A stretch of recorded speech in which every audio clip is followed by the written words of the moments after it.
그림 하나를 보면서 설교를 시작하겠습니다. 사실은 그림이 아니라 글자입니다. 그림 같죠? 글자예요. 어떻게 읽을까요? 샬롬이에요. 샬롬. 많이 들어보셨죠? 히브리어로 평화. 예전에 저 어릴 때는 교회에서 만나면 샬롬 샬롬 인사하는 교회들, 그런 분들이 꽤 많이 계셨습니다. 우리는 이스라엘 사람들이 전통적으로 이렇게 인사해 왔다고 알고 있어요. 또 다른 외국어 문장 하나를 보시겠습니다. 밑에 영어로 표기가 되어 있는데 발음이 저도 잘 안 돼요. 아살라무 알라이쿰입니다. 아랍어예요. 지금도 아랍인들, 그리고 아랍인이 아니더라도 무슬림들이 나누는 인사말이에요. 그런데 저 아살라무 알라이쿰이 무슨 뜻이에요? 저 인사말도 당신에게 평화가 있기를 빈다는 뜻이에요. 그러니까 유대인들도 아랍인들도 다 평화를 비는 인사말이 전통적인 인사말이었다는 거예요. 그만큼 성경이 기록된 지역에서 평화를 빈다고 하는 것이 문화적으로 굉장히 뿌리 깊고 의미 있는 인사였고, 그것이 이들의 어찌 보면 소망이었다고 하는 것입니다. 우리 그리스도인들에게도 평화는 당연히 중요하죠. 그렇다면 특별히 성령의 열매로서의 평화는 어떤 평화일까? 눈치채셨습니까? 나무가 있고 열매가 열리고 있죠. 지금 이제 오늘 세 번째 열매가 열립니다. 평화라고 하는, 말씀드리니까 이제 여기 나무가 있었네, 이렇게 깨닫게 되는 분들도 계실 것 같은데요. 자, 우선 오늘 본문부터 출발을 해보려고 그래요. 오늘 본문은 하나님께서 예수 그리스도의 십자가와 부활을 통해서 평화를 성취하셨다 하는 내용이에요. 자, 메시지 성경의 번역으로, 조금 쉬운 번역이니까요, 살펴보겠습니다. 그리스도께서 십자가의 죽으심으로 우리를 화해시키셨습니다. 여기서 우리라고 하는 건 유대인들과 이방인들이에요. 물과 기름처럼 섞이기 힘든 언어와 문화와 역사적인 배경을 갖고 있는 사람들을 예수께서 십자가를 통해 화해시키셨다는 거예요. 서로 껴안게 하셨습니다. 번역이 살아있죠. 이로써 우리 사이의 적대 행위는 끝났습니다. 그리스도께서 오셔서 밖에 있던 여러분에게 평화를 전하시고 안에 있던 우리, 그러니까 이방인들과 유대인 모두에게 평화를 전하셨습니다. 그분께서는 우리를, 그러니까 이방인이든 유대인이든 동등하게 대하셨고 우리가 동등한 사람이 되게 하셨습니다. 그분 예수 그리스도를 통해 우리 모두가 같은 성령을 받았고 동등한 자격으로 아버지께 나아가게 되었습니다. 그러니까 어떤 차별 없이 하나님께서 사람과 사람 사이의 장벽을 제거하셔서 하나를 만드셨다는 거예요. 화해, 평화를 이루셨다는 겁니다. 그런데 그렇게 평화를 이룬 것이 끝이 아니라 그렇게 하나가 된 사람들이 어떻게 됐다고요? 하나님께로 나아갈 수 있게 되었습니다. 그러니까 하나님과의 화해, 하나님과의 평화도 이루셨다는 거예요. 무엇이? 예수 그리스도의 십자가와 부활이 하나님과 사람 사이의 장벽을 허물고 평화를 이루셨고, 사람과 사람 사이의 장벽을 허물고 평화를 이루셨다는 것입니다. 그러니까 이 평화는 하나님께서 예수 그리스도를 통해서 단번에, 하지만 영원히 이루신 그런 평화예요. 근데 사실은 성령의 열매로서의 평화는 이 평화가 아닙니다. 왜 그런가 하면 1차적으로 볼 때 여러분, 성령의 열매는 마음의 상태이고 성품의 변화예요. 기본적인 특성이. 그러니까 인격적 성숙이라는 거예요. 또 마음의 상태를 말한다는 거예요.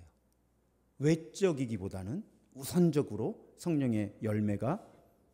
그래도 지금 우리가 함께 나눈 오늘의 본문, 하나님께서 예수 그리스도를 통해, 특별히 예수 그리스도의 십자가와 부활을 통해 이루신 그 수직적인 화해와 수평적인 화해가 성령의 열매의 든든한 토대가 된다는 것입니다. 아니 여러분, 하나님과의 관계가 엉켜있고 망가져 있는데 마음의 평화가 있을 수 있겠어요? 성령의 열매가 열릴 수 있겠어요? 또 주변 사람들과의 관계가 엉켜 있는데 성령의 열매로서의 평화가 우리에게 이루어지기가 어렵잖아요. 그러니까 우리가 성령의 열매로서의 평화는 1차적으로 우리 성품의 변화, 마음의 상태를 의미하지만 평화라는 단어를 언급할 때 무엇보다 우리가 놓쳐서는 안 되는 것은 예수께서 십자가와 부활을 통해서 수직적인 하나님과 우리 사이의 평화를 이루셨고 사람과 사람 사이의 모든 장벽을 허무시고 평화를 이루셨다. 이 사건에 대한 고백이 평화의 전제 조건이라고 하는 겁니다. 이 고백이 없이는 성령의 열매로서의 평화가 이루어지기가 어렵다는 거예요. 그래서 이 부분을 반드시 우리가 언급하고 성령의 열매로서의 평화를 살펴봐야 합니다.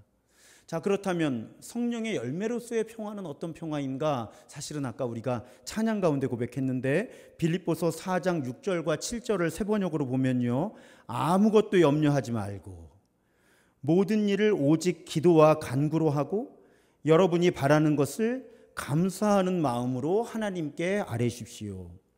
그리하면 사람의 헤아림을 뛰어넘는 하나님의 평화가 여러분의 마음과 생각을 그리스도 예수 안에서 지켜줄 것입니다. 그러니까 성령의 열매로 만들어지는 평화, 하나님의 평화는 어떤 평화냐? 염려하지 않게 되는 것. 마땅히 염려할 수밖에 없는 상황 속에서 염려하지 않고 기도하게 만드는 그 마음의 상태, 그것이 하나님의 평화라고 하는 것입니다. 그러니까 하나님께서 우리에게 주시는 평화는 무엇과 비례해요? 하나님을 신뢰하는 마음과 비례하는 거죠. 하나님을 신뢰하면 신뢰할수록 성령의 열매로서의 평화, 하나님께서 이루어 주시는 평화가 우리 마음속에 이루어진다는 것입니다. 그러니까 내 마음에 평화가 없다 하면 무엇이 문제인 거예요? 성령의 열매가 열리지 않는 것이 문제인데 그 근본적으로 무엇이 문제예요? 우리가 하나님을 그만큼은 적어도 신뢰하지 못하고 있는 거예요. 그 연결고리들을 잘 살펴야지. 이번 시리즈를 하면서 말씀드리죠. 평화를 얻기 위해서 내가 아무리 평화를 얻어야지 한다고 평화가 오지 않는다는 거예요. 그럼 평화를 얻으려면 이건 성령의 열매니까 성령님을 바라봐야 하는데, 성령님을 바라볼 때 우리에게 오는 그 하나님의 평화는 보다 근본적으로 하나님을 신뢰하는 마음과 비례한다는 거죠. 그러니까 내 마음에 평화가 없다 하면 우리는 그렇게 질문해야 합니다.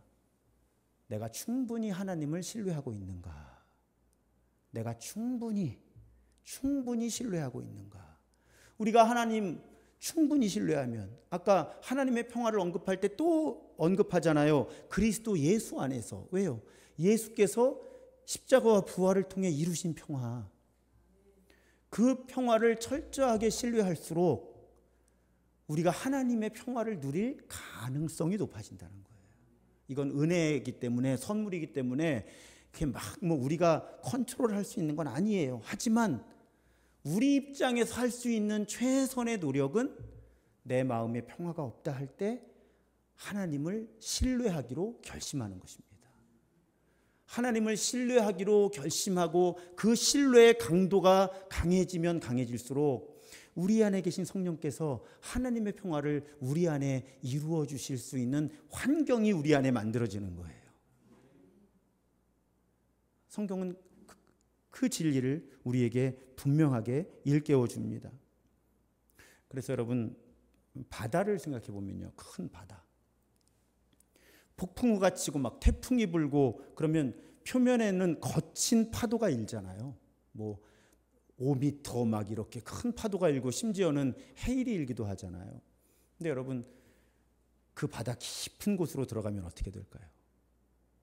거긴 파도가 치질 않아요. 거긴 파도가 치질 않습니다. 제가 기쁨을 설명할 때도 이런 비유를 사용했는데, 여러분, 분명히 우리 마음의 껍데기는 환경의 영향을 받아요. 그래서 도저히 평화라는 생각을 할 수 없는 상태들이 많이 있죠. 그런데 하나님을 깊이 신뢰할수록 우리 마음 깊은 곳에 성령께서 계시기 때문에 마음의 표면은 파도가 치고 풍랑이 일고 바람이 불고 난리가 난 것처럼 보이지만 우리 영혼 깊은 곳에는 그 무엇으로도 흔들 수 없는 평화가 만들어지는 거예요. 우리가 그 평화를 느끼는 법, 그 평화를 누리는 감각을 연습할 필요가 있습니다. 사실은 우리 교회가 앞으로는 좀 늘려나가고 싶기는 한데 침묵하는 시간들이 조금씩 있잖아요. 사실은 그 침묵하는 시간에 우리는 우리 내면 깊은 곳에서 하나님께서 주시는 평화를 경험할 수 있는 거예요. 또 아까 그런 말씀 드렸죠. 이 침묵 기도를 제가 가르치잖아요. 침묵 기도 가르칠 때 중요한 질문 가운데 하나가 그겁니다. 여러분, 이렇게 어항이 수조가 있어요. 수조에 이렇게 흙이 있어요. 자갈 같은 거 있잖아요. 누가 그거를 확 흔들었어요. 그래서 막 뽀얗게 막 물이 막 먼지가 지저분하게 막 이렇게 흙탕물이 된 거예요. 자, 어떻게 하면 그 흙탕물이 빨리 가라앉고 물이 맑아질까요? 어떤 노력을 기울이면? 역시 오늘도 가만히 있으면 중간은 간다. 틀리지는 말자. 가만히 냅둬야 돼요. 그 뿌옇게 일어난 걸 가라앉히려고 내가 무슨 짓을 하면 할수록 이건 더 오래 가는 거죠. 가만 놔둬야 돼요. 가만 놔두고 기다려야 그 뿌옇게 일어났던 것들이 가라앉는다는 거죠. 여러분, 우리 마음의 평화를 얻으려고 다른 노력을 많이 한다고 해서 마음의 평화가 오는 게 아니라는 거예요. 더 흔들리고 더 복잡해지는 거예요. 그럴 때는 그냥 가만히 예배당으로 오시거나 아니면 혼자 방에서 조용히 앉아서 예수 그리스도를 묵상하면 됩니다. 내 안에 계신 성령님께 집중하면 되는 거예요. 그렇게 가만히 있으면 내 마음에 그렇게 뿌옇게 일어났던 것들이 차분하게 가라앉는 거죠. 여러분, 기도라는 건 그런 시간이에요, 사실은. 그렇게 성령께서는 우리 안에 성령의 열매로서의 평화를 선물로 주십니다. 그래서 여러분, 이번 시리즈의 공식을 잘 생각해 보세요.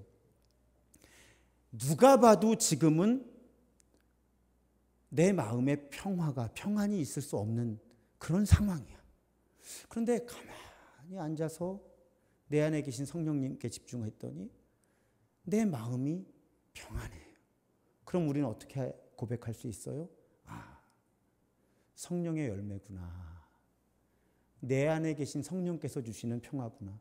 여러분, 누가 봐도 평화스러울 때는 내 마음속의 평화가 성령께서 주시는 것인지 잘 알기 어렵다는 거예요.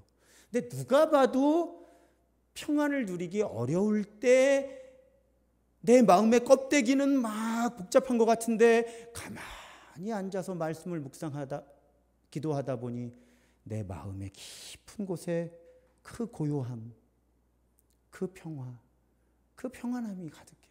그럼 우리는 감사 가운데 고백할 수 있는 거죠. 그래요. 성령님이 우리 안에서, 내 안에서 지금 성령의 열매로서의 평화를 선물로 주시는 거군요.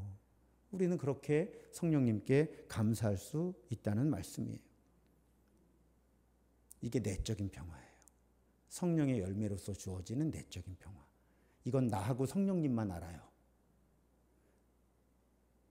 그런데 그 내적인 평안이 이루어진 사람은 어쩔 수 없이 그 내적인 평안이 밖으로 흘러나와요. 그래서 그 내적인 평안이 밖으로 흘러나와서 성령의 열매가 밖으로도 보여요. 성령의 열매가 밖으로 보이는데 그러면 그 밖으로 보이는 성령의 열매는 어떻게 드러나는가 하면 이 사람이 자기 주변 사람들 안에서 평화를 가져오는 사람이 되는 거예요. 그게 외적인 성령의 열매로서의 외적인 평화예요. 여러분, 고린도전서 14장 33절을 세 번역으로 보면요, 하나님은 무질서의 하나님이 아니라 모모의 하나님이십니다. 이렇게 되어 있어요. 저 가로를 채워보세요. 하나님은 무질서의 하나님이 아니라 무엇의 하나님이시죠? 그럴 줄 알았어요. 저 어릴 때부터 장로님들이 주로 교회 뭐 이렇게 마음에 안 드시면 아니 하나님은 무질서의 하나님이 아니라 질서의 하나님이신데, 여러분 성경 꼭 찾아보세요. 고린도전서 14장 33절은 하나님은 무질서의 하나님이 아니라 평화의 하나님이라고 되어 있어요. 정말 우리 성경 안 읽어요. 정말 성경 안 읽는 거예요. 아니 여러분, 저하고 성경 통독만 4번째 하고 있어요 지금. 2019년 4월 이전에 신도중앙교회에 계셨던 분들은, 그 이후에 오신 분들은 아니라고 해도 우리 성경 4바퀴째 읽는데 하나님은 무질서의 하나님이 아니라 평화의 하나님이세요. 그냥 아주 쉽게 생각하는 거죠. 무질서의 하나님이 아니라 질서의 하나님이시구나. 아니에요. 자, 그러면 어떤 맥락에서 이 말씀이 주어진 걸까요? 고린도전서는요, 언젠가 한번 주일에 강의하고 싶은데 교회 갈등이 심각했어요. 특히 이 맥락은 예배 자리예요. 예배 자리에서 막 은사의 문제라든지 여러 가지 여성의 역할이라든지 이런 게 복잡했거든요. 그러니까 예배에 갈등과 무질서가 자리 잡고 있는 거예요. 교회 자체도 갈등과 무질서예요. 왜? 유대인과 이방인들이 섞여 있잖아요. 여기 그냥 이방인이라고 퉁쳐서 그렇지 사실은 이 이방인이라고 해도 여러 민족이잖아요. 우리가 너무 쉽게 그냥 유대인과 이방인 하니까 두 민족 같은데 사실은 아주 다양한 민족들, 언어와 문화, 역사적인 배경이 다른 사람들이 교회 안에 섞여 있단 말이죠. 여러분, 우리 교회가 그렇게 되어 있다고 생각해 보세요. 지금 필리핀에서 오신 분들, 방글라데시에서 오신 분들, 독일에서 오신 분들, 그런 분들이 우리 섞여 있다고 생각해 보세요. 얼마나 복잡하겠어요. 고린도 교회가 그렇게 복잡했다는 거예요. 그런데 우리 하나님은 그 복잡함에서 무질서가 만들어지고 갈등이 만들어지는 걸 원하시는 하나님이 아니라 그런 다양한 사람들도 평화를 이루기 원하시는 하나님이시라는 거예요. 특히 여기 질서라는 말을 듣는 분들의 특징은 가부장적인 위계의식이 강하신 분들이에요. 조심하셔야 돼요.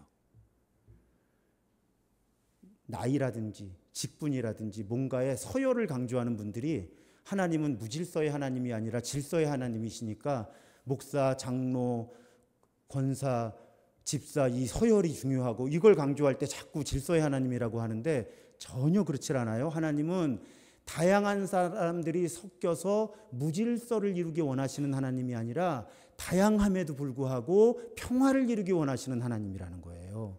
그 가르침이 이 고린도전서 14장 33절의 의도예요. 그러니까 우리 하나님은 아무리 다양한 사람들이 모여서 교회를 이루더라도 그 사람들이 평화를 이루기 원하신다. 그래서 여러분, 어떤 교회가 성령으로 충만한지 충만하지 않은지를 볼 수 있는 하나의, 오늘 또 하나의 기준이 나오는 거예요. 첫 번째 주에는 사랑이 가득한가? 두 번째 주에는 기쁨이 가득한가? 오늘은 평화가 있는가? 평화가 있는가? 다양한 사람들이 모였다고 해서 갈등이 커지면 거기는 성령께서 열매를 맺지 못하시는 곳이잖아요.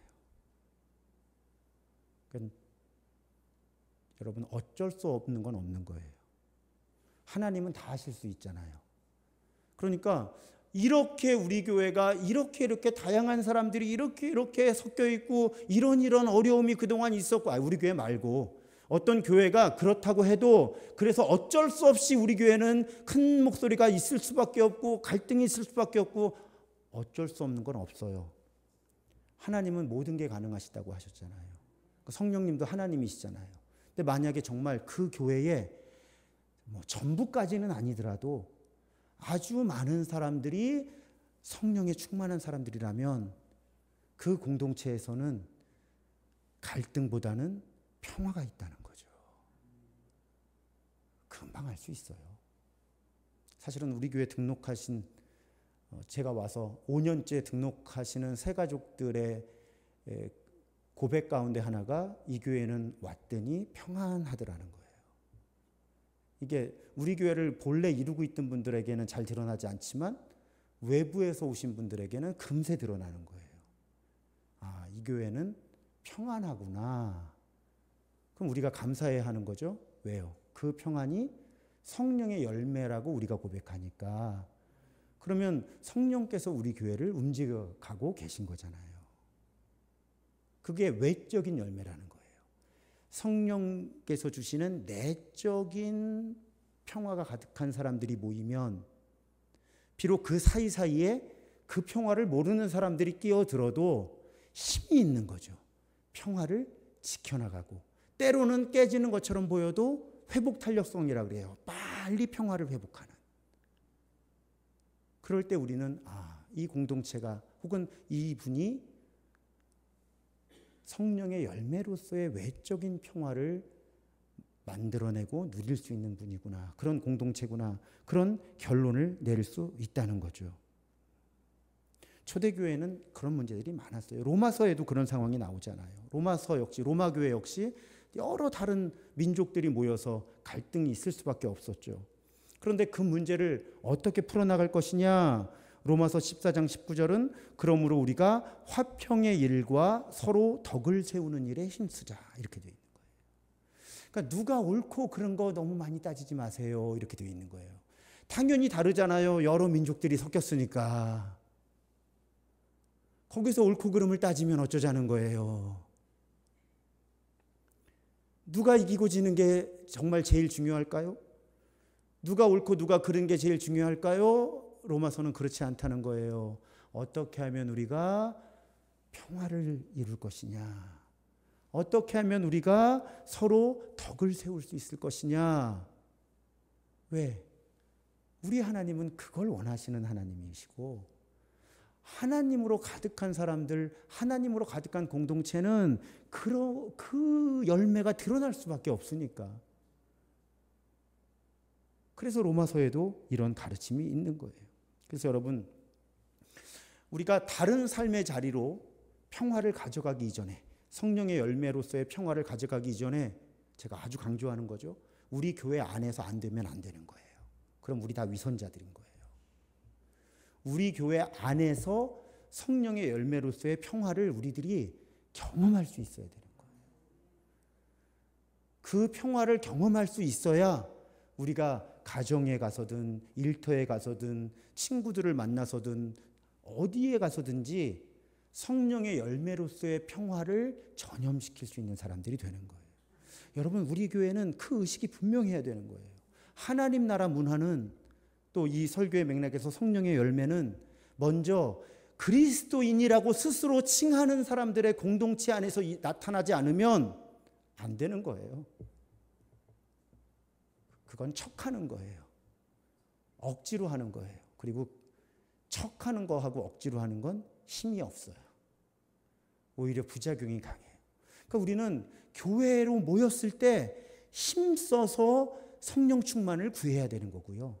성령의 이끄심에 순종해서 성령의 열매가 드러나도록 서로 힘써야 되는 거예요. 그러면 우리 교인이 만약에 10명이라 그러면 그 10명이 전부 동시에 그럴 수는 없지만 적어도 6명, 7명이 그럴 수 있다면 3명이 그럴 수 없을 때 교회는 성령의 열매로서의 평화가 이루어지는 거예요. 그러면 그 문화를, 그 성령의 열매라고 하는 문화를 경험한 사람은 자기 삶의 자리에 가서도 자연스럽게 성령의 외적인 열매를 전염시킬 수 있는 거예요. 지금 이 나라는 그런 사람들이 필요한 거예요. 그런 그리스도인들과 그런 교회가 필요한 거예요. 여러분, 성경에도 가만히 보세요. 우리 믿음의 조상이라고 하는 아브라함, 조카 롯이 그 목초지가 부족해가지고 헤어져야 될 때 어떻게 해요? 네가 우하면 내가 좌하고. 뭘 선택해요? 이익보다는 평화를 선택하는 거예요. 그 아들 이삭은 아버지를 통해 배웠을 거예요, 아마. 우물을 파서, 그 어렵게 우물을 파서 물이 나오는데 와서 빼앗으면 그냥 주고 가요. 놀라운 건 주고 가서 우물을 파면 또 물이 나와요. 근데 또 와서 찝쩍거리면 또 놓고 그냥 가요. 근데 우물을 파면 또 물이 나와요. 그래서 여러분, 아브라함과 이삭의 삶의 방식은 이익을 포기하고 평화를 얻는 삶의 방식이었어요.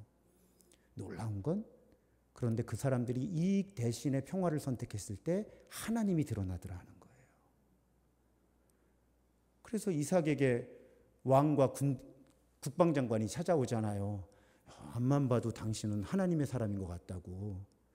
우리 평화조약을 맺고 좀 사이좋게 지내자고. 하나님의 사람들은 그래야 되고요. 교회는 그래야 되는 거예요. 이익보다는 평화. 왜? 평화가 성령의 열매니까. 이건 성경의 명령입니다. 성경 구절 50개는 오늘 나열할 수 있어요. 로마서 12장 18절 할 수 있거든 너희로서는 모든 사람과 더불어 화목해라. 모든 사람과 더불어. 그렇지만 성경이 너무 감사한 게 우리의 형편과 현실을 아셔서 할 수 있거든. 무슨 뜻이에요? 최선을 다하라는 얘기예요. 최선을 다해도 안 될 수도 있잖아요. 하지만 최선을 다해서 평화를 추구해라. 그것이 성령의 열매라는 거예요.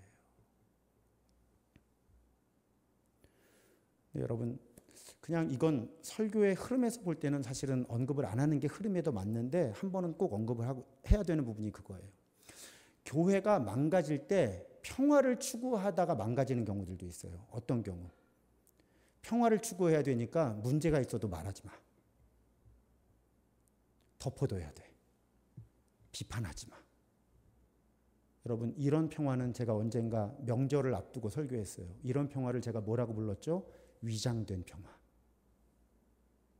평화를 추구하는 척 문제를 덮어두거나 악화시키려는 태도는 위장된 평화라고 말씀드렸죠. 표정들을 보니까 전혀 기억을 못 하시는군요. 그럼 조금 더 설명을 할 수밖에 없습니다. 설교 시간이 길어지는 건 제 책임이 아니에요. 제가 그때 어떤 비유를 들었죠? 집에 설거지거리가 쌓여 있는데 제가 설거지 당번이에요. 그날 제가 버티는 거예요. 제가 버티는 거예요. 그래서 아내가 울며 겨자 먹기로 설거지를 해요. 그러면 싸움이 안 났잖아요. 갈등이 드러나지 않았잖아요. 평화스러워 보이잖아요. 그런 평화가 위장된 평화라고요. 그러면 위장된 평화가 안 되려면 어떻게 해야 돼요? 아내가 파업을 해야 되는 거죠. 저한테 말해야 되는 거죠. 지금 바로 설거지를 하지 않으면 다음 식사를 할 수가 없다. 그래서 제가 설거지를 해내서 평화가 와야 되는 거예요. 이제 위장된 평화와 진짜 평화의 차이를 아시겠죠? 진짜 평화를 우리는 성령의 열매는 진짜 평화예요. 누군가 불이익을 꾹꾹 참고 차별과 억압과 손해를 감당을 해서 지켜지는 평화가 아니고요. 하나님의 정의와 평화가 이루어져서 그렇게 오는 평화, 대가를 지불하고 얻어지는 평화, 그런 평화가 진짜 평화라는 말씀이에요. 제가 담임 목사로서 이런 부분들이, 왜냐하면 교회들마다 우리 교회 말고 가끔 그런 소식들을 접하잖아요. 교회에 문제가 있는데 평화를 추구해야 되니까 말하지 말라고. 그렇게 해서 지켜지는 평화는 성령의 열매로서의 평화가 아니라 위장된 평화다. 누가 꾹 참아서 그 억압과 불이익 속에서 이루어지는 평화는 가짜 평화. 그럴 때 솔직하게 평화스러운 방식으로 갈등 등이 드러나고 서로 조정을 하고 조율을 해서 이루어지는 평화가 진짜 평화. 우리는 진짜 평화를 추구해야 할 줄로 믿습니다. 그래야 성령의 열매로서의 평화인 거예요. 그럴 때 여러분 한 가지 말씀만 더 드리면 될 것 같습니다. 제가 며칠 전에 굉장히 충격적인 통계를 하나 봤어요. 전 지금도 굉장히 고민이에요. 그 의미에 대해서 무엇인가 하면 지난 5월 25일자 국민일보에 보니까 이제 정치적인 입장이 있잖아요. 왜 크게 그냥 나눠서 이건 상대적인 개념이기는 하지만 자신을 진보라고 여기는 사람도 있고 보수라고 여기는 사람도 있고 중도라고 여기는 사람이 있잖아요. 이걸 이제 목회자들을 대상으로 조사를 해본 거예요. 그랬더니 목회자들이 중도라고 답한 비율이 일반 국민의 절반이라는 거예요. 무슨 뜻이에요? 목회자들이 진보와 보수로 훨씬 더 양극화되어 있다는 거예요. 정치적인 입장이. 심지어는 30대, 40대 부목사님들도 그렇대요. 이 의미에 대해서는 제가 더 공부를 하고 생각을 해봐야 될 것 같아요. 그렇지만 퍼뜩 저에게 든 단순한 생각은 뭔가 하면 지금 우리 사회가 진보 보수로 나누어져서 갈등이 굉장히 심하잖아요. 정치인들은 그걸 이용해서 자기 이익을 추구하느라고 나라는 점점 더 양극화되는 거예요. 지금. 그런데 교회가 이 땅에 평화를 가져와야 할 텐데 일단 기본적으로 목회자들이 먼저 더 많이 진보 보수로 갈라져 있다는 거예요. 일반 국민의 2배 비율로.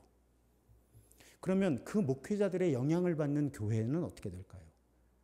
그리스도인들 역시, 우리 개신교인들 역시 개신교인이 아닌 사람들 전체 국민에 비해서 진보 보수로 더 양극화되겠죠.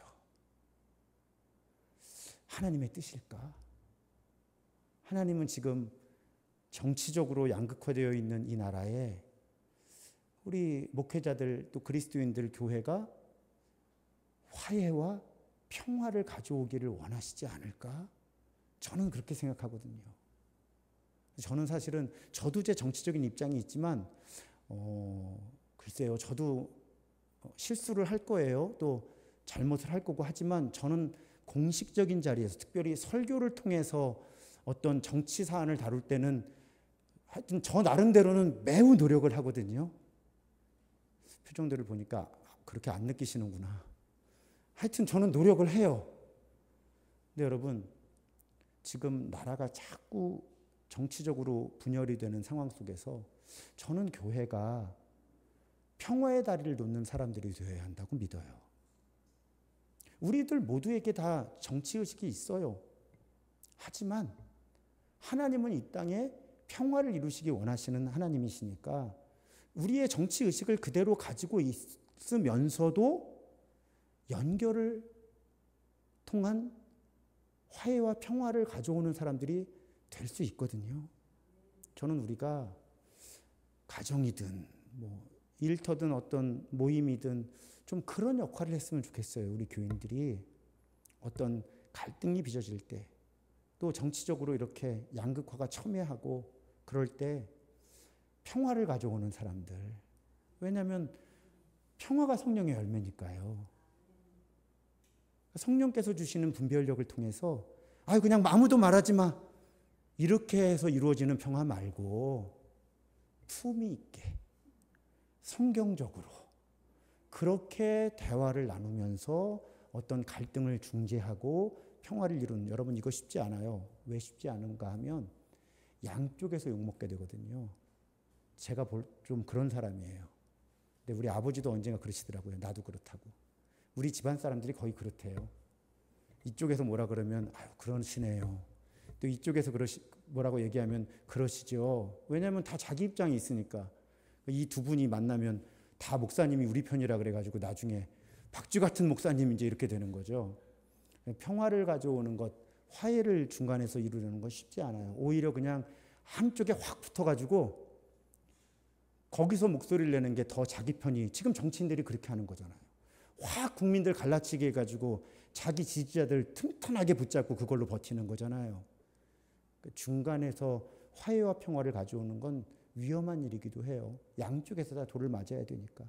그런데 만약에 우리들이 일부러 그렇게 하는 게 아니라 우리가 성령 충만한 사람들이면 성령께서 자꾸 어떤 공동체에 평화와 화해를 가져오는 역할을 우리에게 맡기실 거라는 거예요. 그럴 때 성령님의 이끄심에 순종해서 이 조율해 주는 사람들, 조화를 이루는 사람들, 갈등을 중재해 주는 사람들, 피스메이커라고 그러잖아요. 저는 우리 교인들이 충분히 성령께서 이루어 주시는 내적 평안도 누리시지만 그것이 끝이 아니라 그 튼튼한 내적인 평안을 바탕으로 해서 자기 삶의 자리에서 갈등을 중재하는 사람들, 조율해 주는 사람들, 불협화음이 가득한 곳에 화음을 만들어주는 사람들, 그렇게 성령의 열매를 이 외적으로까지 표현할 수 있을 만큼 충분히 내적인 성령의 열매로서의 평화가 가득한 그런 사람들이 되었으면 좋겠습니다. 저는 충분히 여러분 잘하고 계시고요. 제 눈앞에선 적어도 지난 4년 몇 달 동안 제가 지켜본 우리 교회는, 심지어는 최근에 오시는 새가족들도 제 눈에는 성령의 열매들이 많으신 분들이에요.